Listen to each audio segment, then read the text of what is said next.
Assalamualaikum, salam sejahtera. Ini agenda Awani. Malam ini kita masih berbicara tentang ketibaan vaksin COVID-19 yang akan diterima Malaysia pada suku pertama 2021. Itu yang kita sedia maklum yang diberitahu oleh MOSTI dan juga Kementerian Kesihatan Malaysia. Tetapi antara cabaran utama apabila kita bercerita tentang vaksin ini dilakukan bagaimana perkara berkaitan dengan logistik dan juga berkaitan siapakah yang akan penerima awal imunisasi vaksin COVID-19 ini, kerana usaha ini ataupun kempen imunisasi ini akan melibatkan satu jumlah populasi yang besar. Walaupun kita sedia maklum, negara sudah pun memeterai perjanjian dengan COVAX sebanyak 10% vaksin dan 20% dengan syarikat pengeluar Pfizer dan juga BioNTech. Walaupun kita ingin mencapai 70% herd immunity, tetapi mungkin ia mengambil masa fasa-fasa berikutnya. Jadi itu antara cabaran apabila kita bercerita tentang vaksin yang bakal diterima oleh Malaysia pada suku pertama 2021. Jadi di talian sekarang melalui Skype saya bersama yang berbahagia Dato' Dr. Zainal Arifin Omar, Presiden Persatuan Pakar Perubatan Kesihatan Awam Malaysia dan juga seorang pakar kesihatan awam. Dato' Dr. Zainal, Assalamualaikum. Waalaikumsalam warahmatullahi wabarakatuh. Itu soalan pertama saya. Adakah Malaysia sudah bersedia untuk menerima ketibaan pertama vaksin keluaran Pfizer dan BioNTech untuk suku pertama tahun depan? Mungkin Januari, mungkin Februari, tetapi cabaran logistik ini bukan hanya terpaksa dilakukan oleh Malaysia, tetapi juga ia menjadi perdebatan di United Kingdom, di Amerika Syarikat sekarang, kerana ia melibatkan satu pengangkutan yang tidak pernah dilakukan oleh kesihatan awam sebelum ini. Jadi ini cabaran terbesar dunia, dan bagaimana Malaysia bersedia tentang hal ini? Ya, isu vaksin ni sebenarnya ada beberapa aspek lah itu vaksin itu sendiri, logistik dan juga penerima vaksin tersebut nantilah. Jadi kalau dari segi logistik, memang vaksin sama ada daripada Pfizer ataupun Moderna merupakan satu vaksin yang baru pertama kali digunakan di seluruh dunia, dan ia memerlukan transportation dan penyimpanan yang special, iaitu ultra temperature ataupun cold yang tinggi, iaitu antara minus 70 hingga minus 80. Jadi ini merupakan satu keperluan asas bila kita terima vaksin daripada supplier luar negara.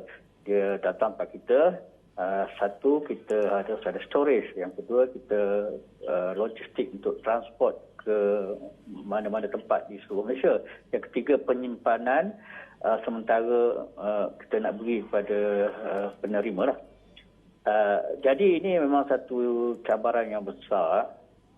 Walau bagaimanapun daripada maklumat yang kita dimaklumkan sama ada melalui media ataupun kenyataan-kenyataan yang kita baca, bahawa kerajaan akan menyediakan logistik tersebut.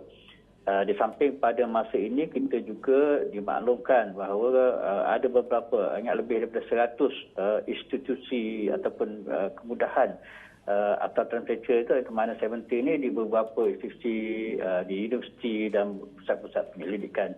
Saya. Okey. Kalau kenyataan itu kita boleh ambil, maksudnya dengan fasiliti Kementerian Kesihatan seperti hospital, klinik kesihatan dan juga fasiliti yang sedia ada oleh universiti awam ataupun agensi-agensi kerajaan yang boleh menampung freezer yang dapat menyimpan vaksin yang berkapasiti minus ataupun negatif 70 darjah Celsius dan hingga 80 darjah Celsius. Bagaimana, adakah kita boleh bayangkan pesakit ataupun penerima imunisasi ini akan terpaksa ke kawasan-kawasan ini yang mempunyai fasiliti sebegini, ataupun vaksin ini boleh dibawa ataupun dibawa dengan pengangkutan lain ke tempat-tempat yang lebih jauh, kampung ataupun pedalaman, Ataupun bagaimana? Ataupun kawasan bandar yang akan menerima vaksin terlebih dahulu kerana ada logistik ataupun fasiliti sebegini? Dr. Zainal. Ya, ini adalah satu-satu yang sebenarnya kita pun masih belum begitu jelas ya, dan kita juga masih menunggukan maklumat lanjut lah ya. Satu, kita kena ingat bahawa program vaksinasi COVID-19 ini walaupun satu program vaksinasi tetapi ia berbeza dengan vaksin-vaksin yang sebelum ini ya. Betul. Jadi betul. Ya. Dari segi penyimpanan pusat ataupun penyimpanan di lokasi-lokasi di negeri-negeri ataupun di daerah mungkin ada ya. Tapi nanti cabaran yang utama adalah betul bagaimana Haji Nazri sebutkan tadi, bahawa macam mana kita nak pergi kepada penerima ya, terutama di kawasan pendalaman atau jauh daripada pusat. Mungkin pada peringkat permulaan ni kita rasalah sebab pada peringkat permulaan yang dikatakan akan melibatkan lebih kurang 500,000 dosis, jadi akan diberi kepada golongan mungkin frontliners ataupun setengah-setengah kumpulan rentan. Jadi saya rasalah pihak kerajaan akan menyusunlah. Tapi memang ini satu cabaran besar dan saya pun kadang-kadang susah juga nak fikir macam mana dia nak hantar ke kawasan hulu yang memerlukan transportation yang jauh ya, ataupun yang sukar lah. Tapi walaupun kita haraplah saya rasa kerajaan akan bersedia ya, walaupun itu memang satu cabaran yang besar lah dalam program ini. Ya saya. Di negara-negara seperti United Kingdom dan juga Amerika Syarikat juga yang sudah pun memulakan program imunisasi dalam kategori kecemasan itu dibenarkan oleh negara mereka. Itu juga yang mereka hadapi, the last mile untuk membawa vaksin ini kepada penduduk. Dan mereka tahu ini cabarannya bukan seperti program imunisasi penyakit-penyakit seperti flu ataupun cacar, campak, rubella sebelum yang kita sedia maklum, termasuk di negara kita. Jadi adakah Dr. Zainal rasakan Kementerian Kesihatan kita sudah bersedia untuk mengatur bagaimana apabila vaksin ini sampai, kerana kita ada masa menyediakan infrastruktur tersebut pada suku pertama tahun depan. The last mile ini perlu diberi perhatian dan perlu ada transparansi ataupun lebih ada governance pihak yang bertanggungjawab kepada rakyat. Betul, sebab vaksinnya memerlukan 2 dosis. Yeah. Maknanya dibagi sekali, kemudian sebulan lepas tu dibagi sekali lagi, jadi 2 kali ya. Yeah. Ini juga merupakan satu cabaran lah kepada penerima dengan pemberi. Dan sebenarnya secara jujur saya katakan ya kita tidak nampak secara konkret apakah strategi kementerian. Cuma kita yakin bahawa mereka akan menyediakan. Tapi itulah yang kita harap supaya kita tidak menganggapkan sebagai satu program vaksin yang sama dengan yang lepas. Kemudian permintaan yang sekarang adalah untuk golongan frontliners dan golongan rentan tu memang ada.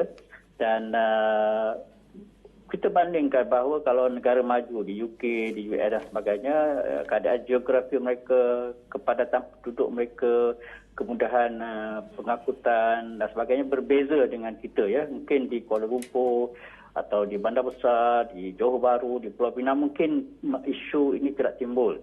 Tapi isu ini, logistik ini amat besar bila kita lihat di kawasan-kawasan pendalaman di Kelantan, Pahang, Terengganu ataupun di definitely ya di Sabah dan Sarawak akan merupakan satu isu yang sangat besar kepada kementerian lah.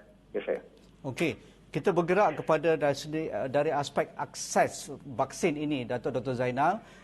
Kalau kita ingin melihat cabaran ataupun apa yang dikatakan oleh pihak MOSTI dan Kementerian Kesihatan Malaysia, kita akan memberikan akses kepada mereka yang tergolong dalam kelompok rentan dan juga frontliners ataupun barisan hadapan. Ini pun menjadi satu perdebatan. Siapakah frontliners yang perlu kita dahulukan untuk memastikan mereka boleh berkhidmat, bertugas untuk merawat pesakit COVID-19, dan juga siapakah kelompok rentan ini. Kerana kelompok rentan ini kalau boleh kita kategorikan mereka yang berumur sekian, kalau itu di United Kingdom, umur 80 ke atas, 70 ke atas, 60 ke atas. Satu lagi mereka yang sudah sedia maklum ada penyakit-penyakit kronik. Penyakit kronik yang bagaimana? Adakah penyakit kronik yang kita sedia maklum seperti diabetik, jantung, high blood pressure dan sebagainya. Jadi dari aspek kesihatan awam, kenapa ini juga perlu kita sediakan kategori ini lebih awal supaya kita tidak ada masalah ketika pelaksanaan vaksin suku pertama tahun hadapan? Ya, betul. Ini memang betul satu aspek yang sangat penting ya. Kerana frontliners bermakna mereka yang akan mengendalikan pesakit ya, ataupun akan melakukan pengesanan atau contact tracing di lapangan ya. Jadi di frontliners ini akan banyak dia yang didapati sama ada bekerja di hospital. Bukan semua pekerja di hospital itu frontliners, tapi sebahagian daripada mereka yang merawat sakit COVID ataupun yang akan merawat penyakit COVID-19 ataupun mereka yang berada di makmal. Kemudian mereka yang berada di lapangan, di klinik kesihatan, yang melakukan contact tracing, kuarantin dan sebagainya. Jadi ini pun merupakan satu jumlah ataupun bilangan yang besar. Jadi ini memang kena diprioritikan. Di samping itu juga, frontliners juga mempunyai faktor-faktor risiko yang lain. Saja mereka ada penyakit ataupun alahan, alergik dan sebagainya. Jadi memang pihak kementerian kena lebih teliti ya. Kemudian satu lagi frontliner yang kadang-kadang kita rasa bukan terlupa tapi kadang-kadang masyarakat awal lupa, iaitu golongan yang non-medical, yang bukan anggota perubatan dan kesihatan seperti polis, immigration, yang mana mereka akan pergi misalnya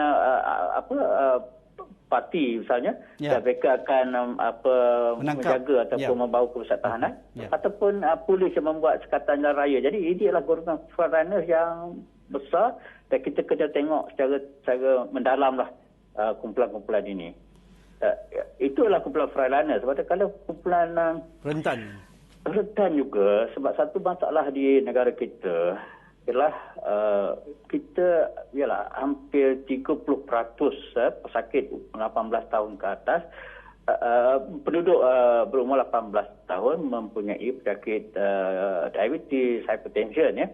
Ya, sekiranya kalau mereka berumur 50 tahun ke atas ya, prevalent ataupun kadar penyakit kronik, hypertension, diabetes melebihi atau menghampiri 50%. Jadi kita lihat bahawa kumpulannya besar, juta, millions. Kemudian kita kena tengok juga bahawa setengah-setengah daripada mereka ni, walaupun mereka mempunyai penyakit kronik, tetapi mungkin mereka juga tidak boleh diberi vaksin disebabkan oleh ketahanan badan dan sebagainya, atau penyakit yang serius dan sebagainya, atau umur yang lebih lanjut, lebih tinggi. Jadi benda ni saya rasa kementerian mesti ada satu pasukan yang risk profiling dan memprioritikan kumpulan mana. Dan yang paling penting sekali adalah kerajaan harus teruslah berkongsi kriteria-kriteria, kerana ini melibatkan sensitiviti ataupun awam lah ya. Nanti akan menimbul isu-isu yang lain selain daripada penolakan vaksin lah ya saya.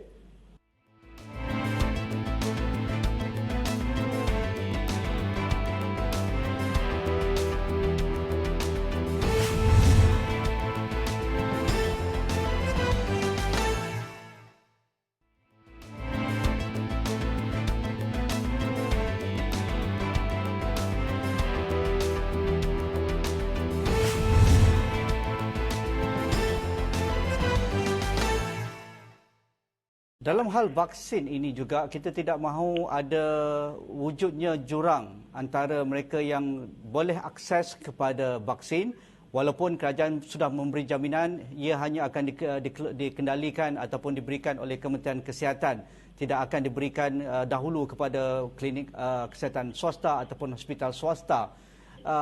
Mengapa ini penting juga, tidak ada inequality ataupun tidak mewujudkan jurang yang besar antara mereka yang boleh mendapat akses, kalau mereka tinggal ataupun mereka tidak ada ataupun isu kewangan, mereka mudah mendapat, tetapi mereka yang mungkin dalam kelompok B40 ataupun mereka yang kelompok miskin ini akan menjadi kelompok yang akan berada di barisan yang akhir sekali. Jadi ini juga menjadi kebimbangan pakar kesihatan awam. Pandangan Dr. Zainal bagaimana?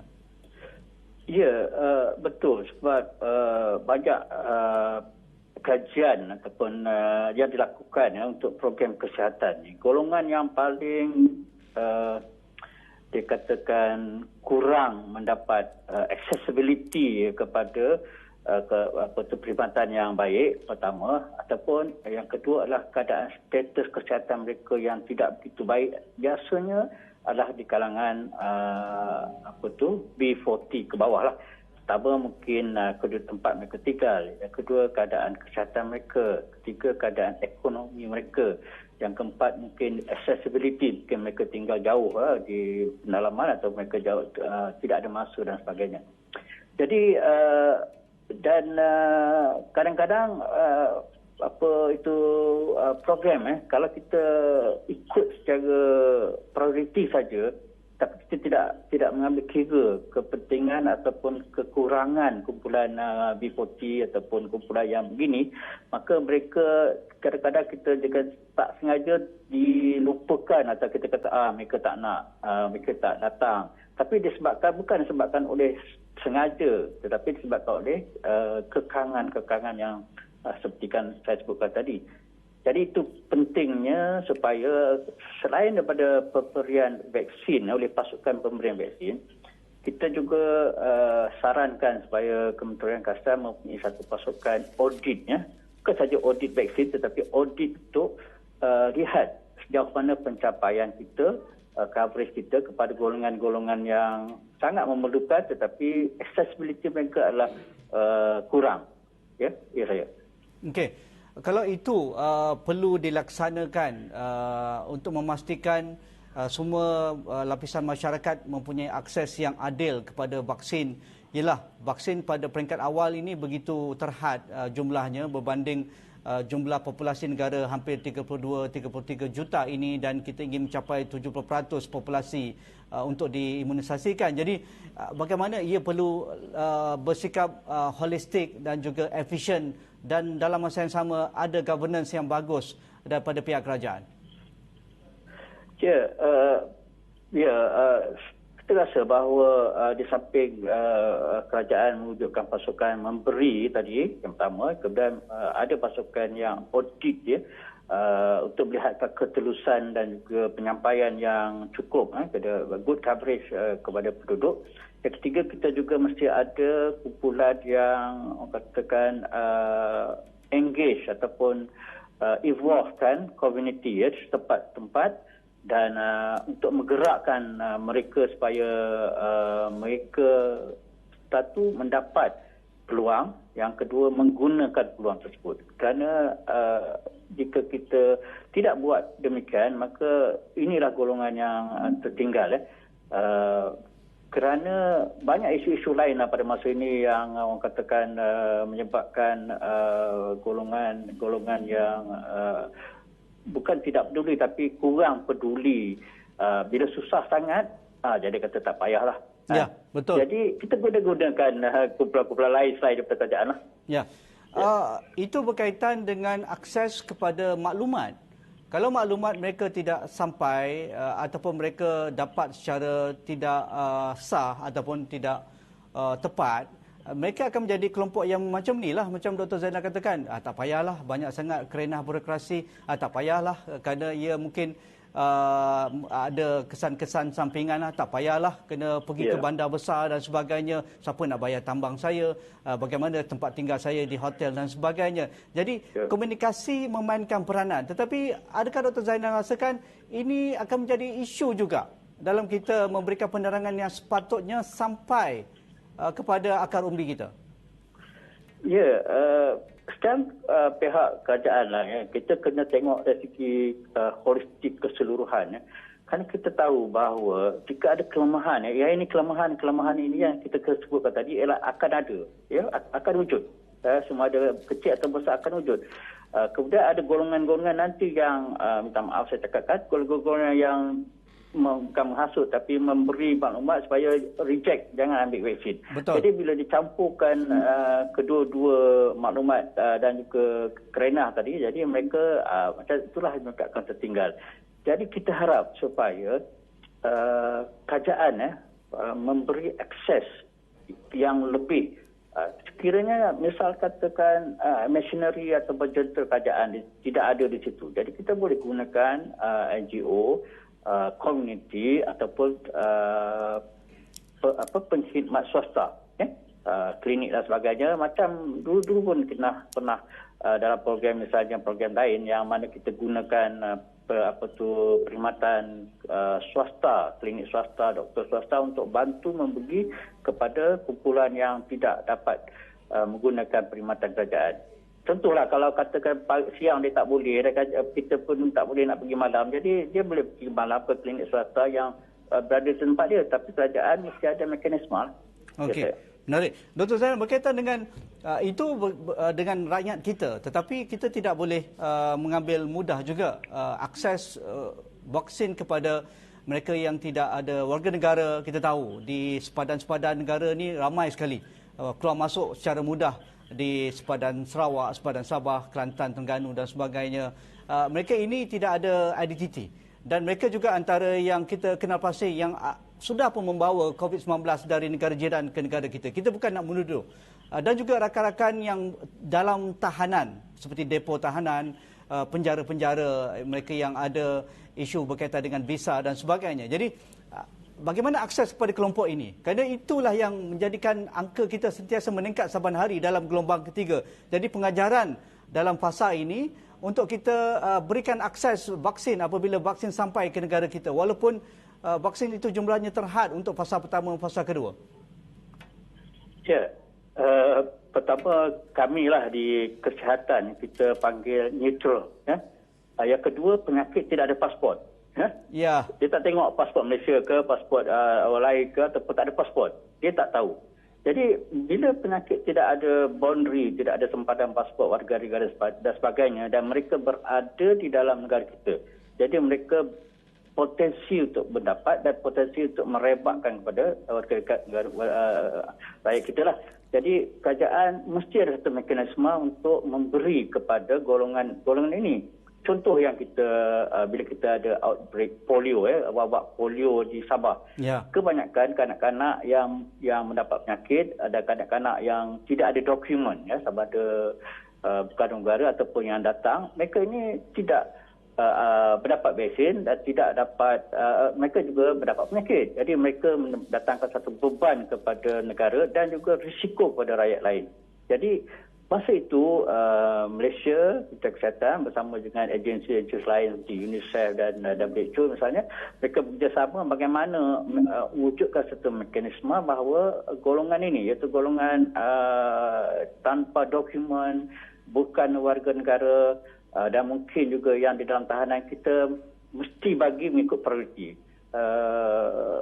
Tapi perkara itu memanglah sensitif dari segi orang kata kita warga negara pun tak dapat nasionalisme tu, nasionalisme kan? Iya, betul.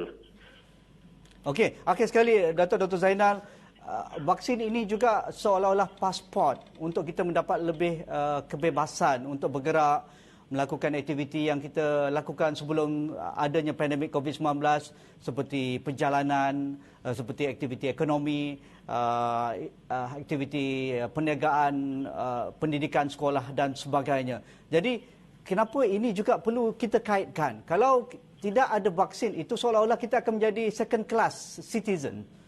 Dan rakyat yang tidak mendapat ini akan ada masalah kalau mereka tidak ada sertifikat vaksin ini, mereka tidak boleh travel, apabila mereka tidak ada tidak boleh perjalanan, mereka tidak ada peluang ekonomi, mereka tidak boleh ada akses yang lain dan sebagainya. Jadi nampaknya semuanya ada kaitan dan kita belajar ketika 9 bulan kita melalui pandemik ini.